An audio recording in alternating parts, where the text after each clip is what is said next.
ये कहानी उस दौर की है जब दुनिया आज की तरह भागदौड़ भरी और मसरूफ नहीं थी। वक्त अपनी रफ्तार से धीरे धीरे गुजरता था और लोग सादगी और सुकून की जिंदगी बसर करते थे। ऊंचे पहाड़ों की ओट में बसे एक छोटे से गांव में, जहां सुबह की शुरुआत परिंदों की चहचहाहट और अजान की गूंज से होती थी, दो भाई रहा करते थे। बड़े भाई का नाम असद था और छोटा भाई फहद था। दोनों की उम्र का फासला बहुत कम था। असद महज 25 साल का एक गठीले बदन वाला नौजवान था, जिसकी आंखों में जिम्मेदारी की झलक थी, जबकि फहद अभी 22 साल का था, जिसमें अल्हड़पन तो था पर अपने भाई के लिए बेइंतहा मोहब्बत भी थी। दोनों भाइयों में इतना गहरा लगाव था कि गांव वाले उनकी मिसालें दिया करते थे। उन्होंने कभी आपस में ऊंची आवाज में बात तक नहीं की थी। झगड़ा तो बहुत दूर की बात थी। उनके वालिद, पिता, का नाम रहमत अली था। रहमत अली पूरे इलाके में अपनी नेकी, शराफत और मेहनत के लिए जाने जाते थे। उन्होंने अपनी पूरी जिंदगी मुफलिसी, गरीबी में गुजारी, लेकिन अपने बेटों की परवरिश में कोई कसर नहीं छोड़ी। उन्होंने असद और फहद को किताबी तालीम के साथ साथ जिंदगी के वो सुनहरे सबक सिखाए जो बड़ी बड़ी यूनिवर्सिटी में नहीं मिलते। रहमत अली अक्सर अपने बेटों को पास बिठाकर कहते, मेरे बच्चों, याद रखना कि ईमानदारी से कमाया हुआ 1 रुपया बेईमानी के करोड़ों रुपयों से भारी होता है। कभी किसी का दिल मत दुखाना, किसी को धोखा मत देना और हर हाल में अपने खुदा पर भरोसा रखना। और हाँ, नमाज कभी मत छोड़ना, क्योंकि जो इंसान अपने रब के सामने झुकता है, उसे दुनिया के सामने कभी झुकने की जरूरत नहीं पड़ती। वक्त का पहिया घूमता रहा और कुछ महीने पहले अचानक रहमत अली की तबीयत बिगड़ गई। पहले तो लगा कि मामूली बुखार है, लेकिन धीरे धीरे बीमारी ने उन्हें बिस्तर से लगा दिया। गांव छोटा था, वहां न तो कोई बड़ा अस्पताल था और न ही कोई काबिल डॉक्टर। एक पुराना हकीम था, जिसने अपनी तरफ से बहुत कोशिश की, जड़ी बूटियों के अर्क पिलाए, लेप लगाए, लेकिन रहमत अली की हालत बिगड़ती ही चली गई। एक ढलती हुई शाम, जब सूरज की आखिरी किरणें कमरे की खिड़की से अंदर आ रही थी, रहमत अली ने अपने दोनों बेटों को अपने पास बुलाया। उनकी आंखों में जुदाई का गम था, लेकिन लबों पर एक अजीब सा सुकून था। उन्होंने कांपती हुई आवाज में कहा, असद, फहद, मेरे प्यारों, अब मेरा इस दुनिया से रुखसत होने का वक्त आ गया है। मैंने तुम्हें बहुत अमीर तो नहीं बनाया, लेकिन तुम्हें अपनी दुआएं देकर जा रहा हूं। अब मैं तुम्हें अल्लाह के सुपुर्द करता हूं। एक बात हमेशा याद रखना, दुनिया चाहे इधर की उधर हो जाए, तुम दोनों कभी एक दूसरे का हाथ मत छोड़ना। तुम्हारी ताकत तुम्हारी एकता में है। ये कहते कहते उनकी आवाज भर आई। उन्होंने धीरे से अपनी आंखें मूंद ली और उनका रूहानी सफर शुरू हो गया। रहमत अली इस फानी दुनिया को छोड़ गए। पूरे गांव में सोग, मातम छा गया। जनाजे में गांव का हर छोटा बड़ा शख्स मौजूद था, क्योंकि रहमत अली ने कभी न कभी सबकी मदद की थी। जब असद और फहद अपने बाप को मिट्टी के सुपुर्द करके घर लौटे, तो उन्हें वीरानी का एहसास हुआ। उनकी मां का इंतकाल तो तभी हो गया था जब वे बहुत छोटे थे। अब सायबदरी, पिता का साया, भी छिन चुका था। कच्चे मिट्टी के 2 कमरों वाले उस छोटे से घर में अब सिर्फ 2 भाई और उनकी तन्हाई थी। जब विरासत की बात आई, तो घर में कुछ खास नहीं था। रहमत अली ने कोई धन दौलत जमा नहीं की थी। घर के नाम पर मिट्टी की दीवारें और खपरेल की छत थी। कुछ पुराने पीतल के बर्तन, फटे पुराने कपड़े और एक कोने में बंधा हुआ उनका बूढ़ा गधा, बस यही उनकी कुल जमा पूंजी थी। न कोई जमीन का टुकड़ा, न कोई दुकान, न सोना और न चांदी। बस वो गधा जो बाहर खूंटे से बंधा अपनी पूंछ हिला रहा था।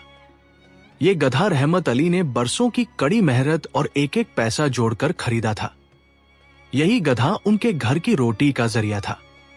इसी पर वे सामान लाद कर पास के बाजार ले जाते थे। कभी जंगल से सूखी लकड़ियां ढोते, कभी किसी किसान का अनाज मंडी तक पहुंचाते। इसके बदले जो चंद सिक्के मिलते उसी से घर का चूल्हा जलता था। अब वालिद के जाने के बाद यही गधा असद और फहद की उम्मीदों का आखिरी सहारा था। दोनों भाइयों ने हिम्मत नहीं हारी। वे रोज फजर सुबह की नमाज के बाद उठते, गधे को सहलाते, उसे चारा डालते और फिर काम की तलाश में निकल जाते। बाजार में जो भी बोझ मिलता वे गधे पर लाद लेते और मंजिल तक पहुंचाते। कभी कभी पूरा दिन चिलचिलाती धूप में पैदल चलने के बाद उन्हें सिर्फ 50 या 60 रुपए मिलते। इतने पैसों में मुश्किल से थोड़ा आटा, नमक और दाल आ पाती थी। कई रातें तो ऐसी भी गुजरी जब दोनों भाइयों ने सिर्फ पानी पीकर शुक्र अदा किया और सो गए। एक शाम जब आसमान सुर्ख हो रहा था और ठंडी हवाएं चलने लगी थी, असद और फहद काम से वापस लौटे। उस दिन उन्होंने जंगल से भारी लकड़ियां ढोई थी जिससे उनके बदन टूट रहे थे। रूखी सूखी रोटी खाने के बाद दोनों भाई घर के बाहर चबूतरे पर बैठ गए। ऊपर गहरा नीला आसमान तारों से झिलमिला रहा था। सन्नाटा इतना गहरा था कि दूर कहीं झिंगुरों की आवाज भी साफ सुनाई दे रही थी। असद ने एक गहरी आह भरी और फहद की तरफ देखते हुए बोला, फहद छोटे, मैं सोच रहा हूं कि आखिर हम कब तक ऐसे ही अपनी जिंदगी काटेंगे। हम दिन रात जी तोड़ मेहनत करते हैं, हड्डियों का सुरमा बना देते हैं, लेकिन हमारी हालत नहीं सुधर रही। वही मुफलिसी, वही तंगहाली। अब्बू को गुजरे कई महीने हो गए, लेकिन हम एक कदम भी आगे नहीं बढ़ पाए। कभी कभी तो डर लगता है कि कहीं हम इसी गरीबी में ही न दम तोड़ दें। फहद ने अपने भाई के कंधे पर हाथ रखा और कहा, भाई, मेरा दिल भी यही कहता है, लेकिन हम कर भी क्या सकते हैं। न हमारे पास कोई बड़ा हुनर है, न ही व्यापार शुरू करने के लिए पैसे। हमारे पास सिर्फ ये गधा है और यही मजदूरी हमारा मुकद्दर है। असद कुछ देर खामोश रहा, जैसे अपने अंदर किसी तूफान को दबा रहा हो। फिर उसकी आंखों में एक नई चमक आई और उसने कहा, मेरे जहन में एक ख्याल आ रहा है, क्यों ना हम ये गांव छोड़ दें और शहर की तरफ रुख करें। सुना है शहर बहुत बड़ा है, वहां काम की कमी नहीं है, वहां बड़े बाजार हैं, सेठों की बड़ी दुकानें हैं, हजारों लोग हैं। वहां हमारी मेहनत की सही कीमत मिलेगी। यहां गांव में तो सब खुद ही गरीब हैं, वो हमें क्या देंगे। फहद ने इस बात पर गौर किया। उसे लगा कि असद सही कह रहा है। उसने कहा, बात तो तुम्हारी वजनी है भाई। यहां रहकर तो हम सिर्फ वक्त काट रहे हैं, जी नहीं रहे। शहर में कम से कम किस्मत आजमाने का मौका तो मिलेगा, लेकिन एक मसला है, इस गधे का क्या करेंगे। इसे इतनी दूर शहर कैसे ले जाएंगे और वहां इसका क्या काम। असद ने मुस्कुराते हुए जवाब दिया, यही तो हमारी चाबी है। हम इसे शहर ले जाएंगे और वहां किसी अच्छे दाम पर बेच देंगे। शहर में गधों की मांग ज्यादा होती है। जो पैसे मिलेंगे उनसे हम कोई छोटा मोटा कारोबार शुरू कर सकते हैं। शायद हम कोई फल का ठेला लगा ले या किसी दुकान में हिस्सेदारी कर ले। यहां रहने से तो बेहतर है कि हम शहर में अपनी दुनिया बसाएं। फहद को अपने भाई की योजना में उम्मीद की किरण नजर आई। उसने फौरन हामी भर दी। दोनों भाइयों ने तय किया कि वे अगली सुबह सूरज निकलने से पहले ही शहर के लिए कूच कर जाएंगे। अगले दिन जब आसमान में अभी सफेदी भी नहीं आई थी, दोनों भाइयों ने नमाज अदा की। उन्होंने अपने फटे पुराने 2-3 जोड़े कपड़े एक फटे हुए थैले में डाले। रास्ते के लिए चंद सूखी रोटियां और गुड़ का एक टुकड़ा साथ रखा। असद ने गधे की रस्सी पकड़ी और उसे थपथपाया। उन्होंने अपने पड़ोसियों को इत्तला दी कि वे शहर जा रहे हैं। गांव के बड़े बुजुर्गों ने उनके सिर पर हाथ रखा और दुआएं दी कि अल्लाह उनके सफर में आसानी करे और उन्हें कामयाबी अता फरमाए। दोनों भाई अपने उस पुराने गधे को साथ लेकर गांव की पगडंडियों से बाहर निकल आए। शहर यहां से लगभग 30 किलोमीटर दूर था। उस जमाने में यह फासला बहुत बड़ा माना जाता था, क्योंकि रास्ता कच्चा था और पैदल ही तय करना था। लेकिन उनके हौसले बुलंद थे और आंखों में सुनहरे भविष्य के सपने। सुबह की ठंडी ओस घास पर चमक रही थी। असद सबसे आगे था। उसके हाथ में गधे की लगाम थी। फहद पीछे पीछे चल रहा था। गधा बिल्कुल खाली था। उस पर कोई बोझ नहीं था, सिवाय उस छोटे से थैले के जिसमें उनकी रोटियां रखी थी। दोनों भाई अपनी ही धुन में बातें करते हुए आगे बढ़ रहे थे। जैसे जैसे सूरज ऊपर चढ़ने लगा, रास्ते में लोगों की आवाजाही बढ़ने लगी। कुछ लोग खेतों की तरफ जा रहे थे और कुछ बैलों को हाँक रहे थे। जब उन राहगीरों की नजर इन दोनों भाइयों पर पड़ी तो वे आपस में फुसफुसाने लगे। एक बूढ़ा किसान जो हल लेकर जा रहा था अपनी हंसी न रोक पाया। उसने आवाज लगाकर कहा, अरे ओ नौजवानों, जरा इधर तो देखो। खुदा ने तुम्हें गधा दिया है ताकि तुम उस पर सवारी कर सको, और तुम दोनों पागलों की तरह पैदल चले जा रहे हो। क्या अकल घास चरने गई है? पास ही खड़े एक और शख्स ने ताना मारते हुए कहा, वाह भाई वाह, ऐसे बेवकूफ लोग तो मैंने पहली बार देखे हैं। गधा साथ है लेकिन उसका इस्तेमाल नहीं करना। शायद ये गधे को पैदल घुमाने का शौक रखते हैं। एक औरत जो पास के कुएं से पानी भरकर लौट रही थी, उसने भी मजाक उड़ाते हुए कहा, बेचारे गधे की किस्मत तो देखो, मालिक खुद पैदल चल रहे हैं और गधे को वीआईपी ट्रीटमेंट दे रहे हैं। शायद इन्हें डर है कि कहीं गधा थक न जाए। वहां मौजूद हर शख्स हंस रहा था और उनका मजाक उड़ा रहा था। असद और फहद को बहुत शर्मिंदगी महसूस हुई। उन्हें लगा कि शायद वे वाकई कोई बड़ी गलती कर रहे हैं। फहद का चेहरा शर्म से सुर्ख हो गया और असद ने नजरें नीची कर ली। वे तेजी से कदमों से वहां से निकल गए ताकि लोगों की हंसी से बच सके। जब वे काफी आगे निकल आए और सन्नाटा छा गया तो असद ने रुककर एक पेड़ के नीचे सांस ली। उसने फहद की तरफ देखा और कहा, फहद, शायद लोग ठीक कह रहे थे। हम वाकई बेवकूफ लग रहे हैं। खुदा ने हमें सवारी दी है और हम जमीन की धूल छान रहे हैं। शहर अभी दूर है और धूप तेज हो रही है। फहद ने सिर हिलाया और कहा, हाँ भाई, तुम ठीक कह रहे हो। लोग हम पर हंस रहे हैं, हमें इसका फायदा उठाना चाहिए।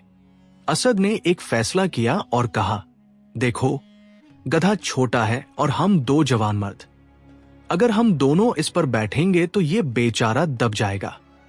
ऐसा करते हैं, मैं बड़ा हूं और गधे की लगाम संभालनी है तो मैं इस पर बैठ जाता हूं। तुम अभी जवान हो, तुम थोड़ा पैदल चलो। जब तुम थक जाओगे तो मैं उतर जाऊंगा और तुम बैठ जाना। इस तरह हम दोनों बारी बारी से आराम भी कर लेंगे और लोग भी हम पर नहीं हंसेंगे। फहद ने बड़े भाई की बात मान ली। उसने कहा, जी भाई, ये बिल्कुल ठीक रहेगा। आप बैठिए, मैं पैदल चलता हूं। असद उछलकर गधे की पीठ पर बैठ गया और फहद लगाम पकड़कर आगे बढ़ने लगा। उन्हें लगा कि अब कम से कम लोग उन पर ताने नहीं कसेंगे। लेकिन उन्हें क्या पता था कि दुनिया को चुप कराना इतना आसान नहीं है और जारी है। क्या असद और फहद का शहर का सफर कामयाब होगा? क्या गधे को लेकर लोगों के ताने यहीं खत्म हो जाएंगे या कोई नया मोड़ आएगा? ये जानने के लिए इंतजार करें अगले पार्ट का। असद ने अब गधे की रस्सी को अपने मजबूत हाथों में थाम लिया और बड़ी सावधानी से उसकी पीठ पर जम गया। गधा एक पल के लिए थोड़ा डगमगाया। आखिर दो जवान लड़कों का बोझ और ऊपर से कच्चा रास्ता। लेकिन फिर उसने खुद को संभाल लिया। असद ने नीचे चल रहे फहद की तरफ देखा और एक तसल्ली भरी मुस्कान के साथ कहा, देखो फहद, अब कम से कम कोई हम पर हंसेगा नहीं। अब सब कुछ कायदे से हो रहा है।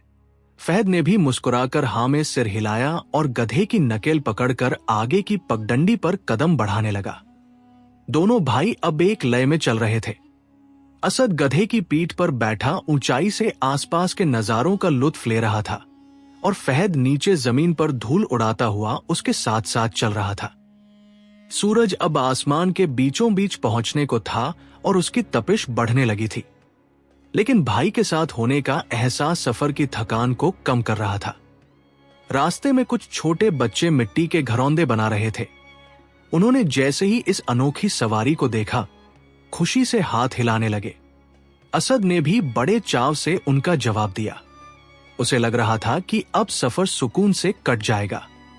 अभी वे कुछ ही दूर चले थे कि रास्ते के किनारे एक विशाल पुराना बरगद का पेड़ नजर आया। उसकी घनी छाव में गांव के कुछ बुजुर्ग अपनी लकड़ी की लाठियां टिकाए बैठे थे। वे हुक्का गुड़गुड़ा रहे थे और दुनिया भर की पंचायत कर रहे थे। जैसे ही असद और फहद उनकी नजरों के सामने आए, बुजुर्गों की चर्चा अचानक थम गई। सबकी आंखें सिकोड़कर उन दोनों भाइयों की ओर उठ गई। एक बुजुर्ग जिनकी दाढ़ी दूध जैसी सफेद थी और चेहरे पर झुर्रियों का जाल था, उन्होंने अपनी लाठी जमीन पर पटकी और गरज कर बोले, अरे ओ छोरे, ये क्या तमाशा देख रहा हूं मैं? कैसा जमाना आ गया है। ये कैसा बड़ा भाई है जो खुद तो शहंशाहों की तरह गधे पर सवार है और अपने नन्हे से छोटे भाई को इस चिलचिलाती धूप में पैदल घसीट रहा है। पास ही बैठे दूसरे बुजुर्ग ने तंबाकू थूकते हुए कहा, बिल्कुल सही कहा आपने चौधरी जी। देखो तो सही, इसके चेहरे पर जरा भी शिकन नहीं है। खुद मजे से बैठा है और बेचारा छोटा भाई पसीने से तरबतर पैदल चल रहा है। आज के जवानों में जरा भी शर्महिया नहीं बची। तीसरे बुजुर्ग ने अफसोस में सिर हिलाते हुए अपनी राय दी, आजकल के बड़े भाई बस नाम के बड़े रह गए हैं। छोटों पर रहम करना तो जैसे भूल ही गए हैं। भाई, बड़ा भाई तो बाप के समान होता है, उसे तो त्याग करना चाहिए। लेकिन यहां तो उल्टी गंगा बह रही है। ये शोभा नहीं देता। उनमें से जो सबसे वयोवृद्ध लग रहे थे, उन्होंने कांपती आवाज में मगर कड़ाई से कहा, बेटा उतर नीचे, अभी के अभी उतर। तुझे शर्म नहीं आती? छोटे भाई की हिफाजत करना तेरा फाराजा है और तू उसे तकलीफ दे रहा है। कल को खुदा को क्या मुंह दिखाएगा? असद ने जैसे ही ये बातें सुनी, उसे लगा जैसे किसी ने उसके चेहरे पर तमाचा मार दिया हो। शर्म के मारे उसका चेहरा टमाटर जैसा लाल हो गया। उसने कभी सपने में भी नहीं सोचा था कि लोग उसकी बात का ऐसा मतलब निकालेंगे। उसका स्वाभिमान उसे कचोटने लगा। वो बिजली की फुर्ती से गधे से नीचे उतरा। उसके हाथ शर्म और घबराहट से कांप रहे थे। फहद ने देखा कि उसका भाई बहुत ज्यादा विचलित हो गया है। उसने धीमे से कहा, भाई आप परेशान क्यों हो रहे हैं? इन लोगों का तो काम ही कहना है। आपने कोई पाप थोड़े ही किया है। लेकिन असद के कानों में तो उन बुजुर्गों की डांट गूंज रही थी। असद ने फहद की आंखों में आंखें डालकर रुआं से स्वर में कहा, नहीं फहद, ये लोग बुजुर्ग हैं और सच कह रहे हैं। मुझसे वाकई गलती हुई। मैं बड़ा हूं, मुझे तुम्हारा ख्याल रखना चाहिए था। तुम छोटे हो, कोमल हो और तुम्हें पैदल चलना पड़ा। ये सरासर मेरा अन्याय था। मुझे माफ कर दो, फहद ने बेचैनी से कहा। लेकिन भाई, मुझे कोई दिक्कत नहीं थी। मैं तो खुशी खुशी चल रहा था। असद ने जिद पकड़ ली और बोला, नहीं फहद, अब बहस मत करो। अब तुम गधे पर बैठोगे और मैं पैदल चलूंगा। यही सही इंसाफ है। बड़े भाई का फाराजा है कि वो कष्ट सहे और छोटे को सुख दे।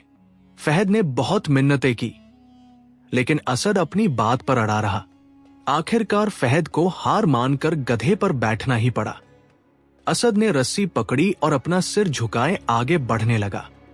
अब फहद सवारी कर रहा था और असद जमीन पर चल रहा था। जब वे उन बुजुर्गों के पास से गुजरे तो उन्होंने संतुष्टि से सिर हिलाया। एक ने कहा, अब हुई न अक्ल वाली बात, अब नेक लग रहे हो।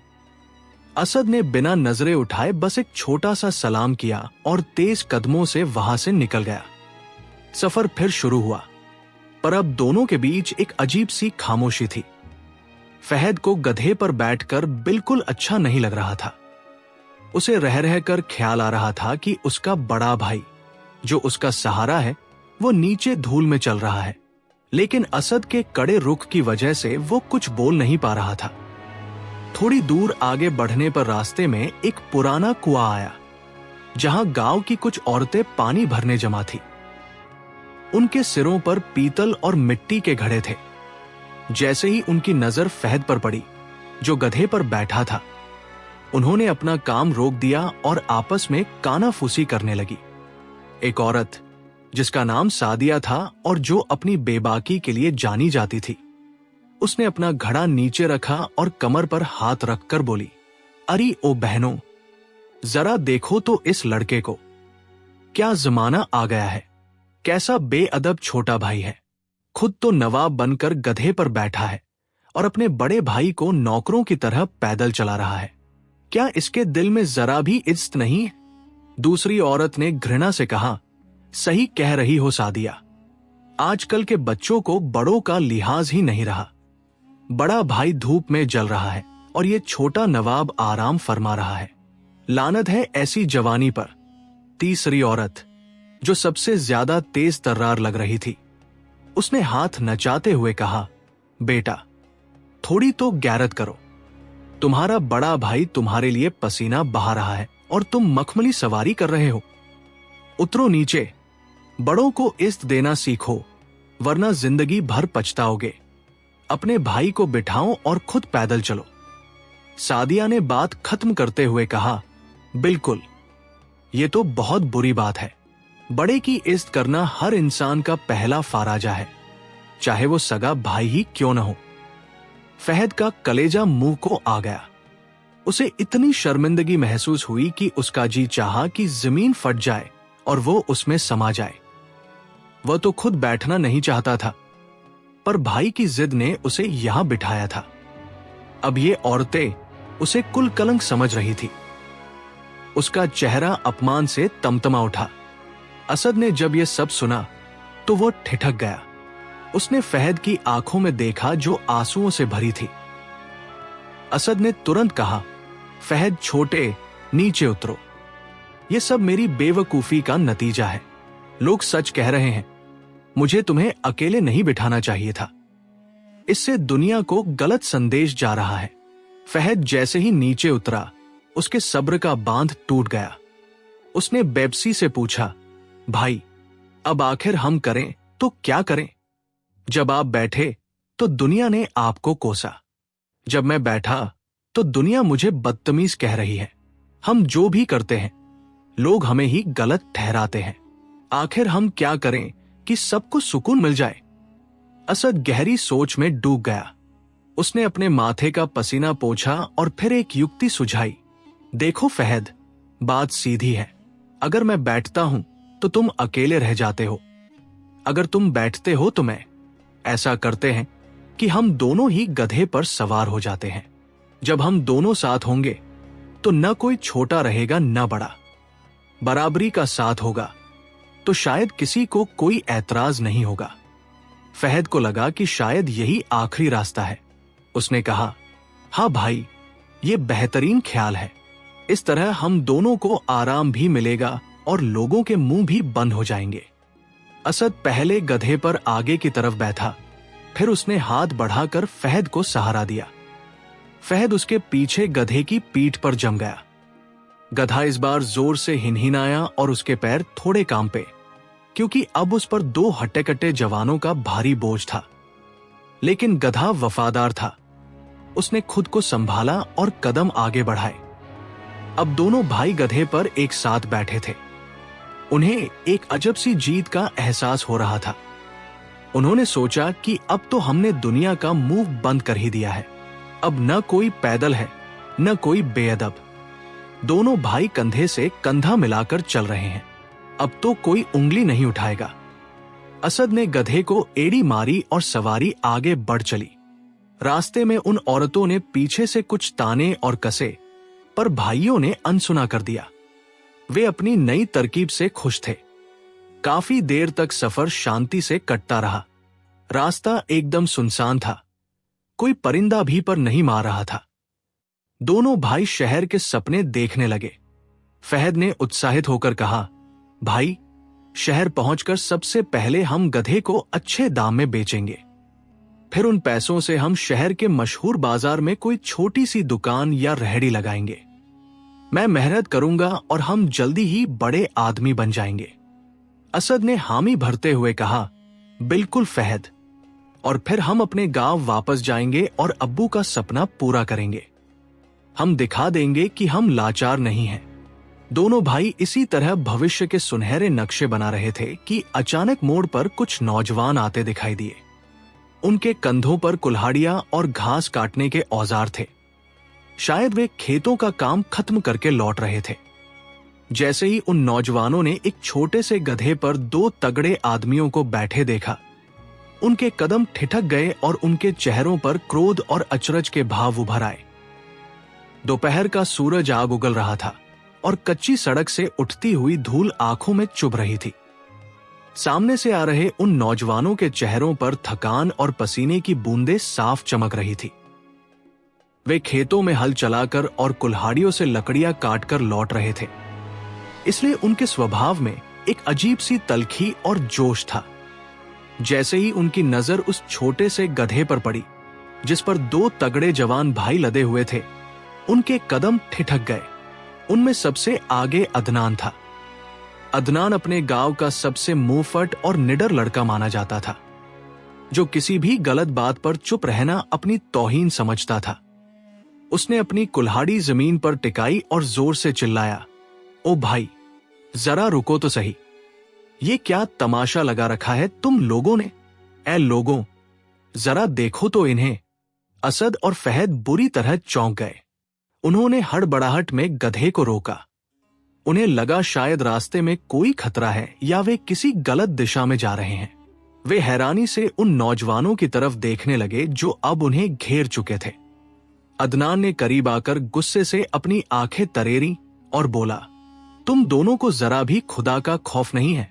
इस बेजुबान जानवर की हालत तो देखो। तुम दो हट्टे कट्टे मर्द इस नन्हे से जीव पर पहाड़ बनकर टूटे हुए हो और ये बेचारा कुचला जा रहा है। क्या तुम्हारे सीने में दिल है या पत्थर? तभी दूसरा नौजवान हमजा आगे बढ़ा। उसने गधे की कांपती टांगों की तरफ इशारा करते हुए कहा, बिल्कुल सही कह रहा है अदनान। ये तो सरासर जुल्म है भाई। एक छोटे से गधे पर दो आदमियों का बोझ, इसकी कमर तो अभी तड़क जाएगी। क्या तुम इसे जान से मारना चाहते हो? तीसरे नौजवान शाहिद ने गधे के नथुनों से निकलती तेज हवा और झाग को देखा और दुखी होकर बोला, देखो तो सही, बेचारा कैसे हांफ रहा है। इसकी आंखों में देखो कितनी बेबसी है। तुम दोनों का वजन यह सहन नहीं कर पा रहा, फिर भी चले जा रहा है। चौथे नौजवान कामरान ने नसीहत भरे अंदाज में कहा, भाइयों, अल्लाह से डरो। ये जानवर बोल नहीं सकते, इसका मतलब यह नहीं कि इन्हें दर्द नहीं होता। ये भी खुदा की मखलूक है। इतना बोझ लादना किसी गुनाह से कम नहीं है। अदनान ने फिर दहाड़ मारी, ए जालिमो, अभी के अभी नीचे उतरो, इस मासूम पर रहम करो।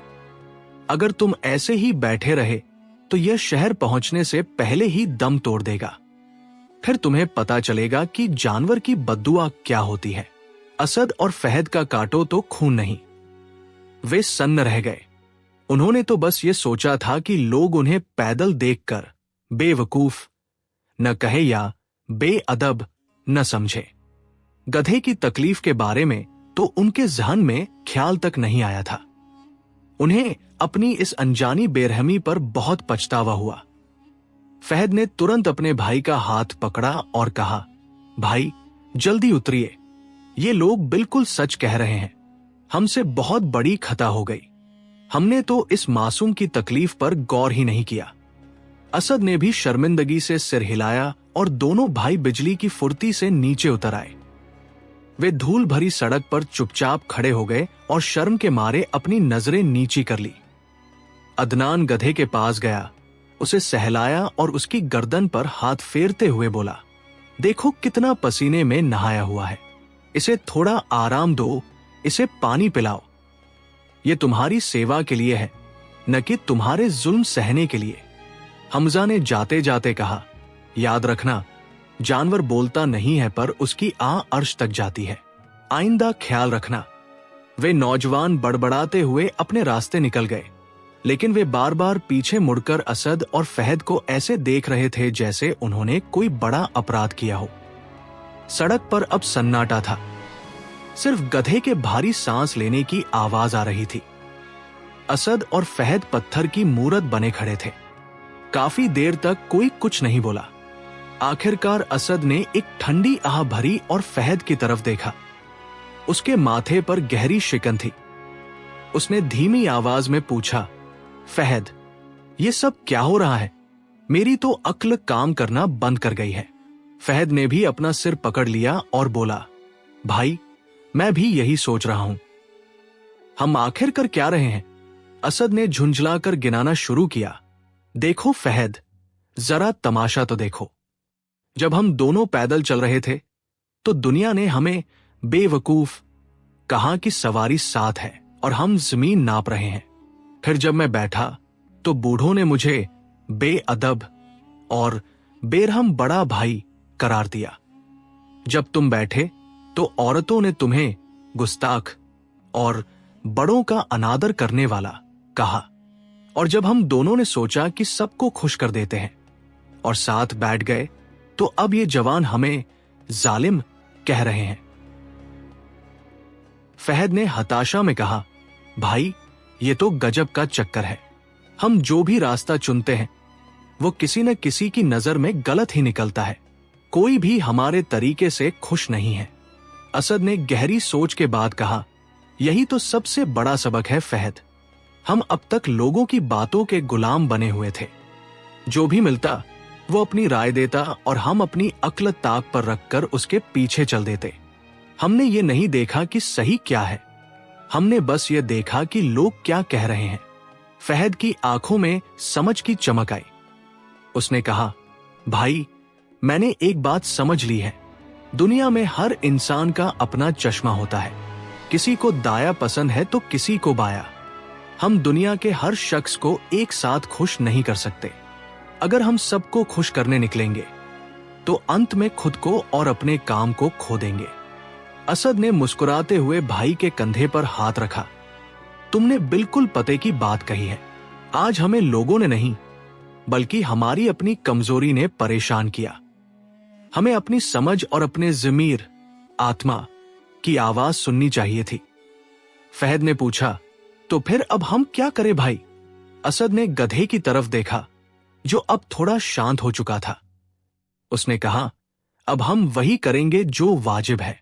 गधा छोटा है इसलिए हम दोनों साथ नहीं बैठेंगे, लेकिन पैदल चलकर थकना भी समझदारी नहीं है। हम बारी बारी से बैठेंगे। कुछ कोस मैं चलूंगा, कुछ कोस तुम। इससे हम दोनों को आराम भी मिलेगा और हमारे जानवर पर बोझ भी नहीं पड़ेगा। और रही बात लोगों की, तो अब वो जो चाहें कहें, हमें उससे कोई सरोकार नहीं। फहद खुश हो गया। ये हुई ना बात। चलिए भाई, अब सफर का अंदाज बदल गया था। वे अब लोगों के तानों से बेखौफ थे। कुछ राहगीर मिले, कुछ हंसे, कुछ ने फिर नसीहत देनी चाहिए, पर दोनों भाइयों ने बस एक मुस्कान दी और अपनी धुन में आगे बढ़ते रहे। उन्हें अब एहसास हुआ कि असली आजादी लोगों की राय से आजाद होने में है। शाम की लाली जब आसमान पर फैलने लगी तो दूर शहर की मीनारें और ऊंची इमारतें नजर आने लगी। शहर वाकई बहुत विशाल था। चकाचौंध रोशनी, घोड़ा गाड़ियों का शोर और हजारों लोगों का हुजूम। असद और फहद ने अपनी जिंदगी में कभी इतनी हलचल नहीं देखी थी। उन्होंने सबसे पहले गधे को बेचने के लिए जानवरों की मंडी का रुख किया। वहां का माहौल ही अलग था। मोल भाव की आवाजें और जानवरों की हिनहिनाहट। असद ने एक अनुभवी व्यापारी से बात की। व्यापारी ने गधे की जांच की और उसकी मजबूती देखकर प्रभावित हुआ। उसने बहुत वाजिब दाम लगाए। गधा बेचकर असद के पास जो रकम आई वो उनकी उम्मीदों से कहीं ज्यादा थी। उस रात उन्होंने शहर के एक छोटे से मुसाफिरखाने में कमरा लिया। अगले कुछ दिनों तक उन्होंने शहर के बाजारों का चक्कर लगाया, लोगों की जरूरतों को समझा और ये देखा कि कौन सा व्यापार उनके लिए सही रहेगा। आखिरकार उन्होंने बाजार के एक कोने में एक छोटी सी मगर साफ सुथरी दुकान किराए पर ली। गधा बेचकर मिले पैसों से उन्होंने अनाज और जरूरत का कुछ सामान खरीदा। अब वे महज मजदूर नहीं बल्कि अपनी दुकान के मालिक थे। असद और फहद ने दिन रात एक कर दिया। उनकी ईमानदारी और मेहनत रंग लाने लगी। लेकिन सबसे बड़ी बात यह थी कि अब वे फैसले लोगों की बातों में आकर नहीं, बल्कि अपनी सूझबूझ और अल्लाह पर भरोसे के साथ लेते थे।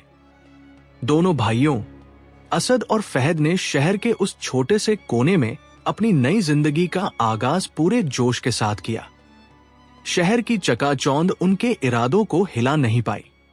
वे रोज सुबह सूरज की पहली किरण के साथ उठते, फजर की नमाज अदा करते और फिर अपनी छोटी सी दुकान के ताले खोल देते। उन्होंने कपड़ों का कारोबार चुना था, सादे और साफ सुथरे सूती और रेशमी कपड़े, जिन्हें वे थोक बाजार से चुनकर लाते और अपनी दुकान में करीने से सजाते। शुरुआत के दिन बहुत कठिन थे। शहर अनजान था और लोग नए। दिन भर में मुश्किल से 2-3 ग्राहक दुकान की दहलीज लांघते। कभी कभी तो पूरा दिन खाली निकल जाता और शाम को जब वे दुकान बढ़ाते तो जेब में चंद पैसों के अलावा कुछ न होता। लेकिन इन चुनौतियों ने उनके हौसलों को पस्त नहीं किया। उन्हें अपने वालिद रहमत अली की वो नसीहत याद थी कि मेहनत और सब्र कभी जाया नहीं जाते। वे जानते थे कि कामयाबी रातों रात नहीं मिलती, उसके लिए पसीना बहाना पड़ता है। असद और फहद की सबसे बड़ी पूंजी उनकी ईमानदारी थी। शहर की इस गलाकाट प्रतियोगिता में जहां लोग ज्यादा मुनाफे के लिए झूठ का सहारा लेते, वहीं ये दोनों भाई अपनी साख बना रहे थे। अगर किसी कपड़े में जरा सा भी नुक्स होता या रंग कच्चा होता तो वे ग्राहक को पहले ही साफ बता देते। वे कभी किसी को धोखे में रखकर सामान नहीं बेचते थे। उन्होंने तय किया था कि वे वाजिब दाम ही लेंगे, न किसी की मजबूरी का फायदा उठाएंगे और न ही झूठ बोलकर ज्यादा पैसे मांगेंगे। धीरे धीरे बाजार के दूसरे दुकानदार और ग्राहक उनकी इस ईमानदारी के कायर होने लगे।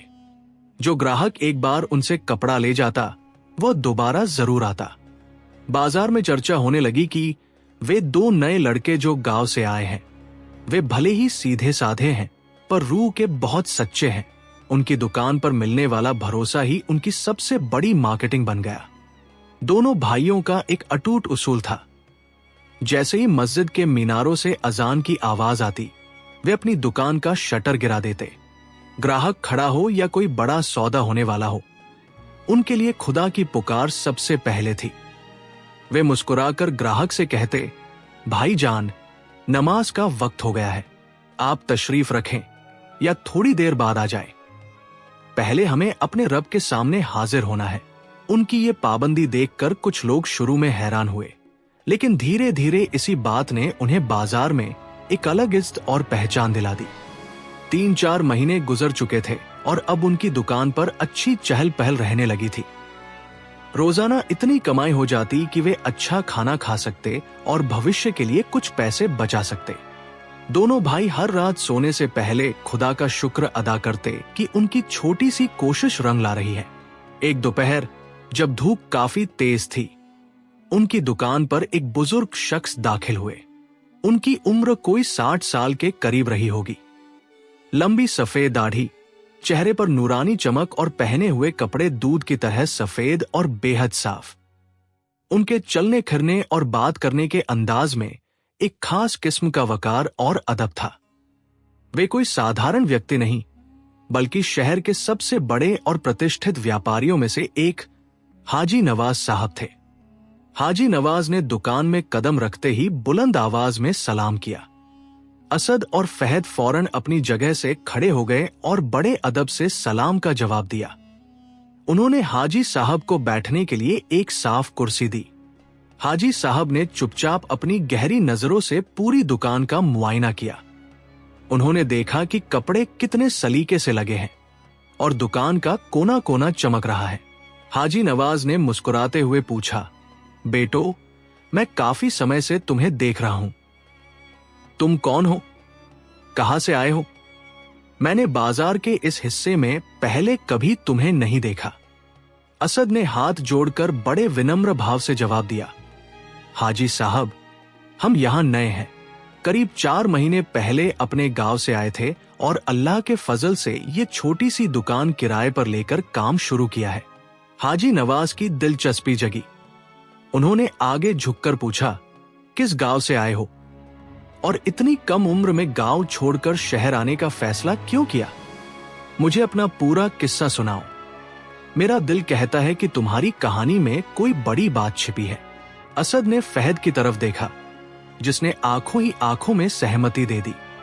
फिर असद ने अपनी कहानी की परतें खोलनी शुरू की।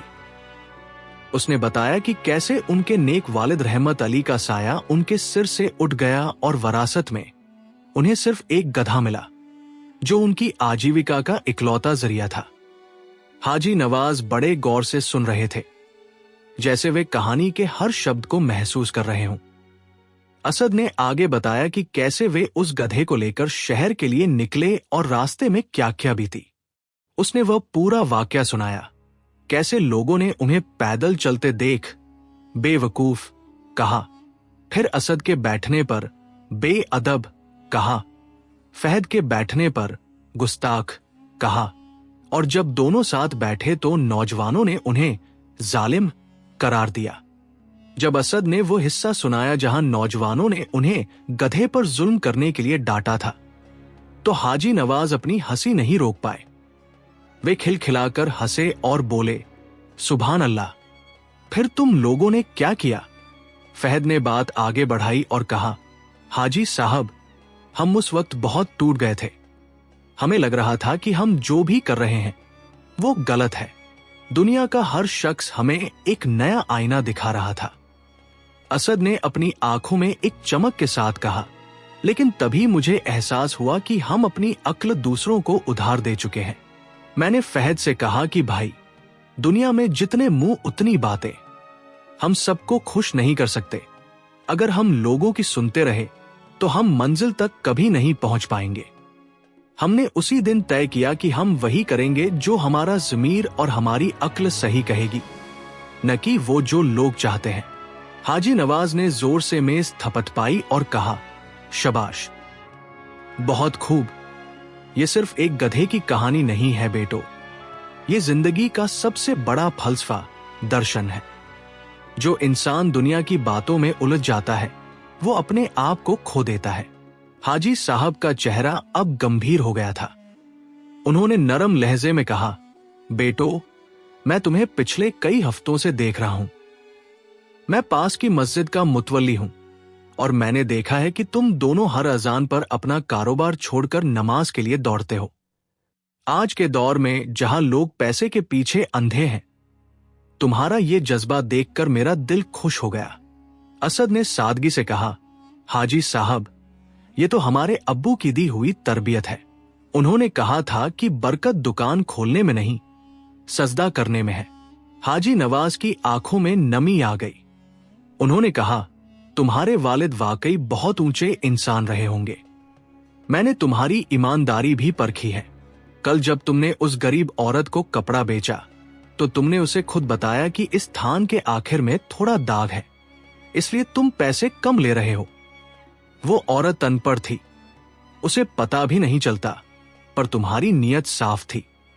फहद ने धीरे से कहा, अब्बू कहते थे कि धोखे की कमाई से घर में आग लगती है, बरकत नहीं। हाजी नवाज कुर्सी से उठे और दोनों भाइयों के करीब आए।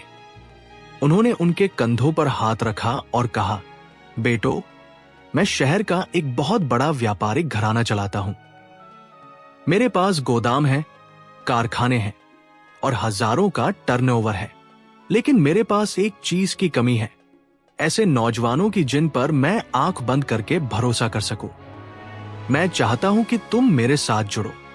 असद और फहद की आंखें फटी की फटी रह गई। उन्हें लगा जैसे वे कोई सपना देख रहे हों। असद ने हिचकिचाते हुए कहा, लेकिन हाजी साहब, हम तो मामूली लोग हैं, हमें बड़े व्यापार का कोई अनुभव नहीं है। हम तो बस इस छोटी सी दुकान के लायक हैं। हाजी नवाज ने मुस्कुराकर कहा, तजुर्बा तो वक्त के साथ आ जाता है, लेकिन ईमानदारी और किरदार बाजार में नहीं बिकते। तुम दोनों में वो रूह है जिसकी मुझे तलाश है। मैं तुम्हें अपना साझीदार, पार्टनर बनाना चाहता हूं। मेरी बड़ी टेक्सटाइल मिल की जिम्मेदारी तुम संभालोगे। बोलो, क्या तुम्हें अपनी तकदीर बदलने का ये मौका मंजूर है? असद और फहद ने एक दूसरे की तरफ देखा। उनकी आंखों में खुशी के आंसू थे। उन्हें एहसास हुआ कि उस दिन गधे के साथ चलते हुए जो सब्र उन्होंने दिखाया था और लोगों की बातों को नजरअंदाज कर अपनी ईमानदारी पर टिके रहे थे, आज उसी का सिला, फल खुदा ने उन्हें हाजी नवाज के रूप में दिया था। दोनों भाइयों ने हाजी नवाज के हाथ चूमे और शुक्रिया अदा किया। निष्कर्ष, वो गधा जो कभी उनकी गरीबी की निशानी था, दरअसल उनकी कामयाबी का जरिया बना। इस कहानी ने यह साबित कर दिया कि जब आप लोगों की बेकार की बातों को छोड़कर अपने उसूलों, अपनी मेहनत और खुदा पर यकीन रखते हैं तो रास्ते खुद ब खुद बन जाते हैं। असद और फहद अब शहर के सबसे बड़े व्यापारियों में गिने जाने लगे, लेकिन उनकी सादगी और नमाज की पाबंदी वैसी ही रही। असद और फहद ने हाजी नवाज के उस सुनहरे प्रस्ताव को अपनी तकदीर का इशारा समझा और उसे पूरे अदब के साथ कबूल कर लिया। उन्होंने अपनी वह छोटी सी पुरानी दुकान, जहां से उनके संघर्ष की शुरुआत हुई थी, एक जरूरतमंद शख्स को सौंप दी और खुद शहर के सबसे बड़े व्यापारिक साम्राज्य का हिस्सा बन गए। हाजी नवाज का कारोबार किसी समंदर की तरह विशाल था। शहर के हर मुख्य बाजार में उनकी दुकानें थी और दूसरे बड़े शहरों में भी उनका माल जाता था। जब पहले दिन असद और फहद हाजी साहब के मुख्य शोरूम पर पहुंचे तो उनकी आंखें फटी की फटी रह गई। इतनी भव्यता, इतना ऊंचा शामियाना और चारों तरफ रेशम और मखमल के थान, उन्होंने सपने में भी ऐसी रौनक नहीं देखी थी। दर्जनों कर्मचारी मुस्तैदी से काम कर रहे थे और ग्राहकों की ऐसी भीड़ थी जैसे कोई मेला लगा हो। हाजी नवाज ने पिता की तरह दोनों का हाथ थामा और उन्हें कारोबार की बारीकियां समझाने लगे। उन्होंने सिखाया कि बड़े पैमाने पर हिसाब किताब कैसे रखा जाता है, ऊंचे घरानों के ग्राहकों से कैसे बात की जाती है और माल की गुणवत्ता की परख कैसे होती है। दोनों भाइयों ने एक मेधावी छात्र की तरह हर बात को अपने जहन में उतार लिया। लेकिन एक चीज थी जो असद और फहद ने कभी नहीं बदली, उनके वो पुराने उसूल जो उनके वालिद रहमत अली ने मिट्टी के उस छोटे से घर में सिखाए थे। वे आज भी सबसे पहले दुकान पहुंचते, झाड़ू खुद लगाते और जैसे ही अजान की आवाज गूंजती वे सारे काम छोड़कर मस्जिद की तरफ दौड़ पड़ते। उनकी इस सादगी और खुदा परस्ती ने शुरू में कुछ पुराने मुनीमों और कारिंदों को खटका। वे आपस में कानाफूसी करते, पता नहीं हाजी साहब ने इन गांव के लड़कों में ऐसा क्या देख लिया कि इन्हें रातों रात सिर पर बिठा लिया। पर भाइयों ने अपनी मेहनत और मीठी जुबान से सबका दिल जीत लिया। एक दोपहर एक रईस व्यापारी दुकान पर आया। उसने हजारों का कीमती कपड़ा खरीदा और जल्दबाजी में भुगतान करते समय गलती से 5,000 रुपए ज्यादा दे दिए। जब वह चला गया तो फहद ने कैश काउंटर का मिलान किया। उसे फौरन समझ आ गया कि हिसाब में 5,000 की हेराफेरी है। पास खड़े एक पुराने मुनीम ने मुस्कुराकर कहा, अरे छोड़ो फहद मियां, ये तो गनीमत है, ग्राहक की अपनी गलती है, उसने खुद ज्यादा दिए, अब ये पैसे हमारे बोनस हुए, हाजी साहब को भी पता नहीं चलेगा। लेकिन फहद का चेहरा सख्त हो गया। उसने दो टूक शब्दों में कहा, मुनीम जी, मेरे अब्बू कहते थे कि हराम की एक पाई भी घर में आए तो वो बरकत को जलाकर राख कर देती है। फहद ने उसी वक्त उस व्यापारी का पता निकलवाया और चिलचिलाती धूप में उसके घर जाकर वे पैसे वापस कर दिए। वो व्यापारी सन्न रह गया। उसने भावुक होकर कहा, आज के जमाने में जहां लोग कौड़ी कौड़ी के लिए ईमान बेच देते हैं, तुम जैसे नौजवानों का होना इस दुनिया के लिए उम्मीद की किरण है। तुम वाकई नेक इंसान हो। जब ये बात हाजी नवाज तक पहुंचे तो उनकी आंखों में गर्व के आंसू आ गए। उन्होंने दोनों भाइयों को गले लगाया और कहा, बेटो, मैंने तुम पर जो दाव लगाया था वो आज सही साबित हुआ। तुम सिर्फ अक्लमंद नहीं बल्कि सच्चे मोमिन, ईमानदार हो। इसके बाद हाजी साहब ने उन पर आंख बंद करके भरोसा करना शुरू कर दिया। अब बड़े शहरों के गोदामों और बैंक के लेन देन की चाबियां असद और फहद के पास रहने लगी। देखते ही देखते 3 साल बीत गए। असद और फहद अब कच्चे खिलाड़ी नहीं थे बल्कि मंझे हुए व्यापारी बन चुके थे। पूरे शहर का बाजार उन्हें इज्जत की नजरों से देखता था। एक शाम हाजी नवाज ने उन्हें अपने पास बिठाया। उनका स्वर कुछ धीमा और भावुक था। उन्होंने कहा, मेरे प्यारों, अब मेरी उम्र ढल रही है। मेरे अपने बेटे 7 समंदर पार जा बसे हैं और उन्हें इस मिट्टी और इस कारोबार से कोई लगाव नहीं है। मैंने फैसला किया है कि मैं अपने इस पूरे साम्राज्य का एक बड़ा हिस्सा तुम्हारे नाम कर दूं। असद और फहद हकबका गए। उन्होंने हाथ जोड़कर कहा, हाजी साहब, ये बोझ बहुत बड़ा है। हम तो सिर्फ आपके सेवक हैं। हम इस पद के काबिल कहां? हाजी नवाज ने मुस्कुराकर कहा, काबिलियत डिग्रियों से नहीं, किरदार से आती है। मैंने 3 साल तुम्हारी ईमानदारी की अग्नि परीक्षा ली है। मुझे पता है कि मेरे जाने के बाद ये कारोबार और हजारों मजदूरों का चूल्हा तुम्हारे हाथों में महफूज रहेगा। आज से तुम मेरे पार्टनर हो। हाजी साहब ने अपने कारोबार का 1/3 हिस्सा उन दोनों भाइयों के नाम कर दिया। अब असद और फहद महज कर्मचारी नहीं, बल्कि शहर के रईसों में शुमार थे। अल्लाह ने उनके काम में ऐसी बरकत दी कि उनका नाम दूर दराज के इलाकों तक फैल गया। जब उनके पास धन दौलत की रेलपेल हुई, तो सबसे पहले उन्हें अपने गांव की धूल और अपने अब्बू की याद आई। दोनों भाई भारी लावलश्कर के साथ नहीं, बल्कि उसी सादगी के साथ गांव पहुंचे। सबसे पहले वे अपने वालिद रहमत अली की कब्र पर गए। वहां बैठकर उन्होंने खूब आंसू बहाए और फातिया पढ़ा। उन्हें महसूस हुआ जैसे उनके अब्बू रूहानी तौर पर मुस्कुरा रहे हों। उन्होंने गांव के कायाकल्प का बीड़ा उठाया। सबसे पहले एक आलीशान मस्जिद बनवाई, जिसकी मीनारें दूर से ही चमकती थी। उन्होंने गांव के हर बीमार के इलाज का जिम्मा लिया और गरीब लड़कियों की शादियों में अपना खजाना खोल दिया। उनकी बूढ़ी मां फातिमा, जो गांव के उसी पुराने घर में रहती थी, उन्हें वे बड़े आदर के साथ शहर ले आए। शहर के एक पौश इलाके में उन्होंने एक सुंदर हवेली खरीदी, जहां उनकी मां अब रानी की तरह रहने लगी। उनकी छोटी बहन नबीला, जो अब विवाह योग्य हो गई थी, उसकी शादी उन्होंने शहर के एक नेक खानदान में बड़े धूमधाम से की। वक्त गुजरता गया। एक दिन 4 नौजवान, हमजा, इमरान, बिलाल और तलहा, असद की दुकान पर आए। वे भी उसी गांव से थे और शहर में तकदीर आजमाने आए थे। हमजा ने बड़ी उम्मीद से पूछा, असद भाई, हम आपके नक्शे दम पर चलना चाहते हैं। हमें भी वो जादू बताइए जिससे आप इतने कामयाब हुए। असद और फहद ने एक दूसरे की तरफ देखा और मुस्कुरा दिए। असद ने उन लड़कों को पास बिठाया और उन्हें वो पुरानी गधे वाली कहानी सुनाई।